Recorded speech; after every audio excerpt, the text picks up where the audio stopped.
Autodiagnósticos, etiquetas y vivencias catalogadas de patología. A la consulta llegan algunos pacientes con un diagnóstico ya armado. Creo que tengo ansiedad, seguro que estoy deprimido y esto puede ser que sea TDAH según lo que vi. Y no lo dicen con liviandad, lo dicen con angustia, buscando respuestas y buscando un alivio. Acá el problema no es que alguien quiera ponerle un nombre a lo que le pasa, sino patologizar la vida cotidiana como si todo lo que viviéramos y no acate la norma fuera una enfermedad. Vivimos en una época en la que hablamos más de salud mental y eso es un avance enorme, pero al mismo tiempo parecería que todo malestar necesita transformarse rápidamente en un trastorno, en algo diagnosticable, tratable y encuadrable. Quiero empezar el video haciéndome y haciéndoles una pregunta. ¿Estamos confundiendo el sufrimiento propio de la vida con una patología mental? Mi nombre es Lucía, soy médica, me estoy especializando en psiquiatría y me encanta traerles contenidos sobre salud mental en forma sencilla y clara para toda la comunidad. Bueno, hoy no estoy en las mejores de mis pintas, no me siento muy bien. Tengo este video planeado hace ya bastante, hace unos días que está todo listo. Pero bueno, en el medio me agarró una gripe con la cual medio que sigo. Pero bueno, nada, tenía ganas de grabarles esto. Hoy quiero traerles una temática bastante compleja, la patologización de la vida cotidiana. O sea, convertir en enfermedad algo que por lo general pertenece a una crisis vital y normal en la vida del ser humano. Algo que muchas veces se pierde es que el malestar psíquico no es un error del sistema, no es una falla que haya que corregir inmediatamente, es parte de estar vivos. El psicoanálisis lo dice de una forma muy clara y hace ya mucho tiempo. Vivir implica perder, frustrarse, desear y también sufrir. No todo sufrimiento es patológico y hay tristezas que son esperables. Hay angustias que son reacciones sanas frente a contextos amenazantes. Hay crisis que aparecen cuando algo en la vida cambia y obliga a reordenarnos. El problema empieza cuando no toleramos ninguna incomodidad, cuando cualquier emoción displacentera se vive como algo que debería desaparecer ya. Y ahí aparece una trampa muy peligrosa. Si me siento mal, algo está mal en mí. Cuando muchas veces lo que está mal no es la persona, sino el contexto, la historia, los vínculos y las condiciones materiales de existencia. Los seres humanos nos componemos de muchas cosas, no solamente de lo biológico, sino también de nuestro contexto, que interfiere un montón en cómo nos sentimos también. En la sociedad de hoy en día existe una urgencia por ponerle nombre a lo que duele, como si el sufrimiento, mientras no tenga un diagnóstico, no existiera del todo. En el psicoanálisis esto es bastante viejo ya que Freud decía que el malestar no es un accidente, sino una condición estructural de la vida en sociedad. En criollo, es normal sentirnos mal siendo seres humanos, es parte de nuestra condición de seres humanos. Freud no pensaba la salud mental como la ausencia de conflicto, al contrario, para el psicoanálisis el conflicto es constitutivo del sujeto. Necesitamos tener conflictos para ser sujetos. La promesa de una vida sin malestar es una ilusión. Y esto choca de frente a un discurso actual donde parecería que estar triste es un error, donde angustiarnos es un problema y frustrarnos es algo que hay que eliminar rápido. Entonces aparece una pregunta bastante fuerte, que es ¿qué lugar le damos hoy al dolor psíquico? Porque cuando todo dolor se vuelve sospechoso, cuando todo malestar necesita ser corregido, empezamos a patologizar la experiencia humana. No todo sufrimiento es patológico, pero todo sufrimiento dice algo. Como por ejemplo la angustia. Para Freud, la angustia no es solamente un síntoma, es una señal. Más adelante, Lacan va a decir algo todavía más fuerte, que la angustia no es sin un objeto. Es decir, que la angustia no aparece porque sí, sino que es un ruido del sistema. Aparece cuando algo del orden del deseo, del vínculo o de la identidad se mueve, algo que teníamos lo perdemos. Entonces, cuando alguien me llega diciendo, tengo ansiedad, la pregunta no debería ser solamente cómo te saco la ansiedad, sino qué es lo que está señalando esta ansiedad, qué es lo que la está produciendo. Entonces, medicalizar toda angustia sin escuchar qué dice puede ser silenciar una pregunta subjetiva fundamental. Es como estar tapando el síntoma sin estar viendo qué hay detrás de eso. Y hablemos un poquito del contexto actual donde vivimos, la fábrica del malestar.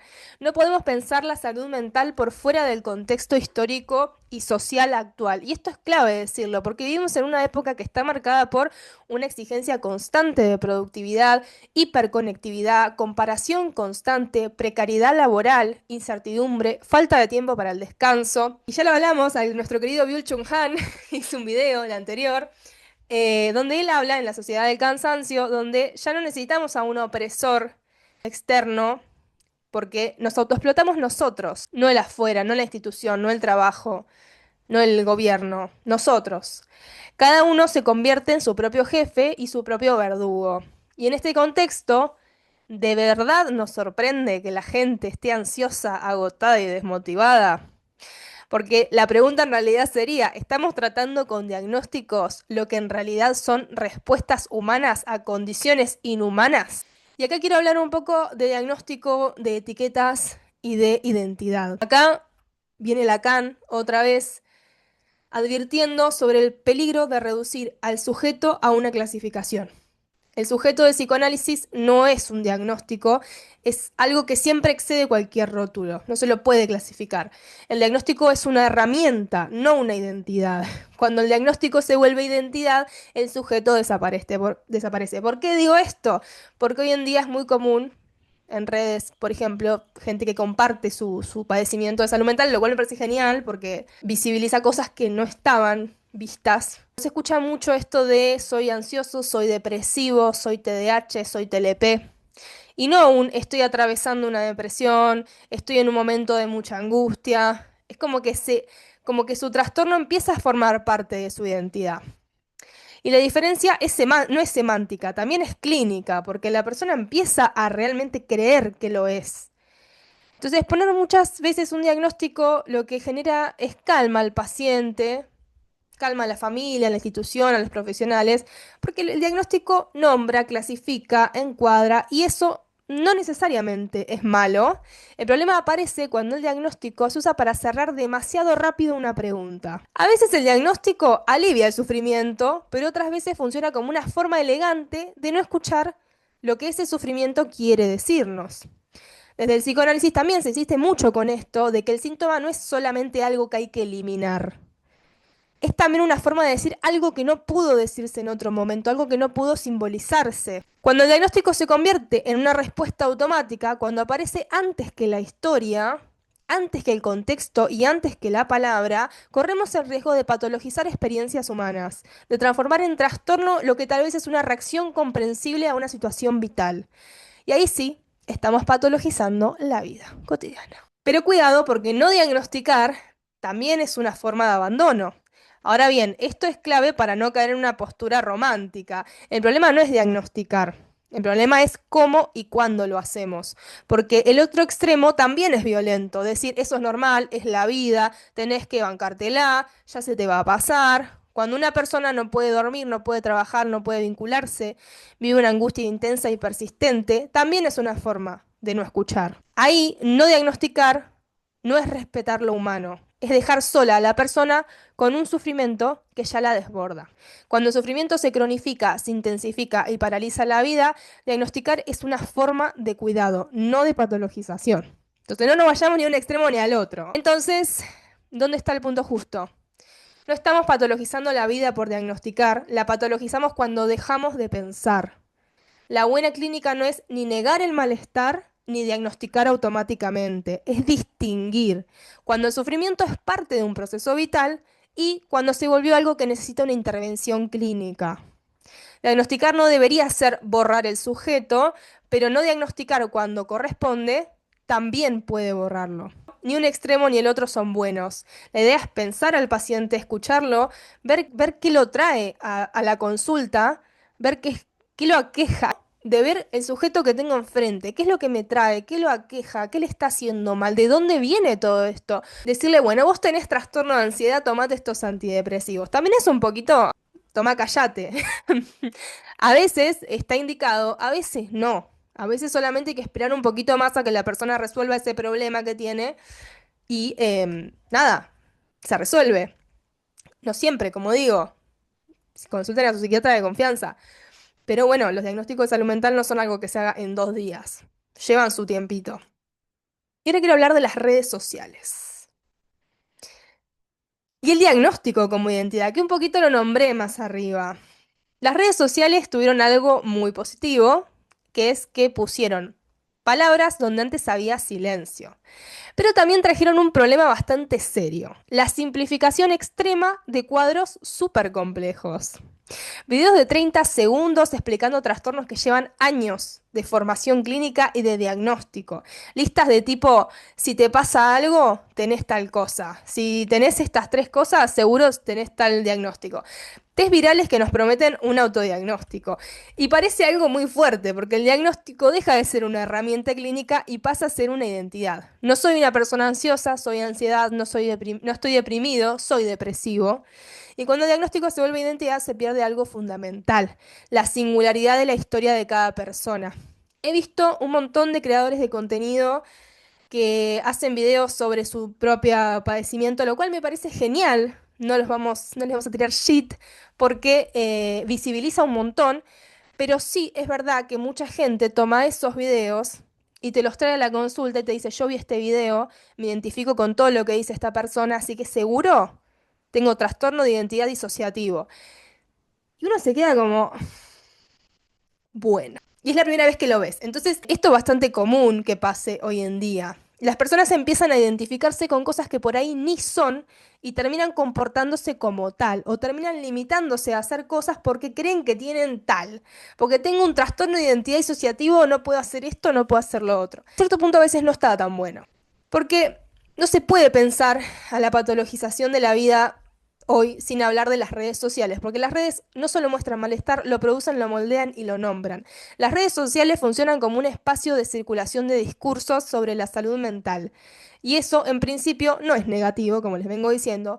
Durante mucho tiempo, estos temas no se hablaba, se escondían y se negaban. El problema aparece cuando el malestar se vuelve contenido, cuando el sufrimiento se traduce en formatos breves, consumibles y repetibles. Videos de pocos segundos prometiendo explicaciones rápidas para experiencias subjetivas súper complejas. Entonces, el diagnóstico deja de ser una herramienta clínica y pasa a funcionar como una identidad, como una forma de pertenecer, de explicarse e incluso de legitimarse frente a otras personas. Desde el psicoanálisis esto es clave porque el sujeto no es el síntoma. El síntoma es una formación, una respuesta, algo que se arma desde una historia singular. Cuando las redes reducen el malestar a categorías cerradas, lo que se pierde es la singularidad, el contexto, la temporalidad y la ambigüedad propia del humano. Todo queda ordenado en etiquetas rápidas, compartibles y digeribles. Como les dije, no podemos reducir solamente lo que nos está pasando a una listita de síntomas que nos muestra alguien en TikTok.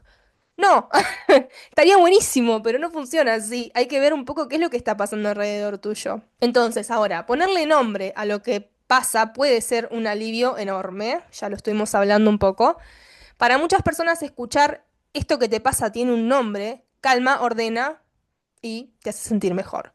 Pero en redes sociales este alivio puede transformarse en otra cosa. El diagnóstico, cuando circula sin clínica, deja de orientar y empieza a encerrarnos porque se cristaliza, se vuelve definitivo y se repite como explicación única. Lo que me está pasando es porque yo tengo un trastorno de identidad disociativo.